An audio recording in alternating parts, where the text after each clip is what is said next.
Hello বন্ধুরা, good morning, welcome to back to my YouTube channel. সকালে ঘুম থেকে উঠেই আমাকে মা বললো একটু চিকেন আনতে যেতে হবে, যেহেতু মা চিকেন খায়, মা মাটন খায়। মা মাটন খায়, চিকেন খায় না। চিকেন আমরা 3 দিন খাবো, আমি, বাবা আর বোন। তো চিকেন নিতে বেরিয়ে পড়লাম। বেরিয়ে দেখি যে সাইকেল আমার লিক হয়ে গেছে। তো আমাকে হেঁটে হেঁটে যেতে হবে চিকেন আনতে এখন।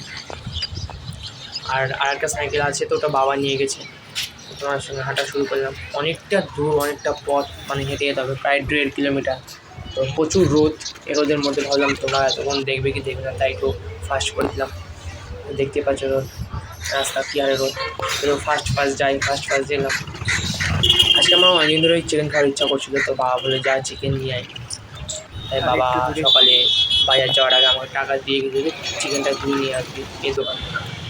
আমরা চিকেন নিয়ে নিলাম এখান থেকে, ফাইনালি চিকেন পৌঁছে গেলাম। এখান থেকে আমরা এবার কাটিং করে এবার চিকেন নেবো। চিকেন নেওয়া হয়ে গেলো ফাইনালি। এবার চিকেন নিয়ে বেরিয়ে পড়লাম বাড়ির রাস্তার দিকে। হেঁটে গেলাম। আস্তে আস্তে একটা বন্ধুর সঙ্গে দেখা হলো, কথা বললাম।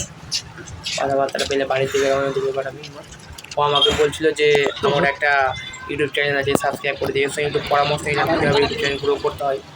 তো এখন ফাইনালি বাড়িতে পৌঁছে গেলাম। বাড়ি এসে দেখি যে মা নেই, তাই মাংস রেখে দিলাম, মা ধুবে এবার। তো মুখ হাত ধুয়ে একটু বসে পড়লাম। এখানে হাওয়া খাচ্ছি, প্রচুর গরমে বন্ধুরা। হেঁটে এসেছি 1.5 কিলোমিটার, প্রায় হেঁটে এসেছি। ভাবতে পারছো যে ভারী গরম পড়েছি। একটু বসে বললাম, ফ্যানে হাওয়া খেলাম, ওদের হাই হেলে পড়লাম। বাইরে একটু ব্লকে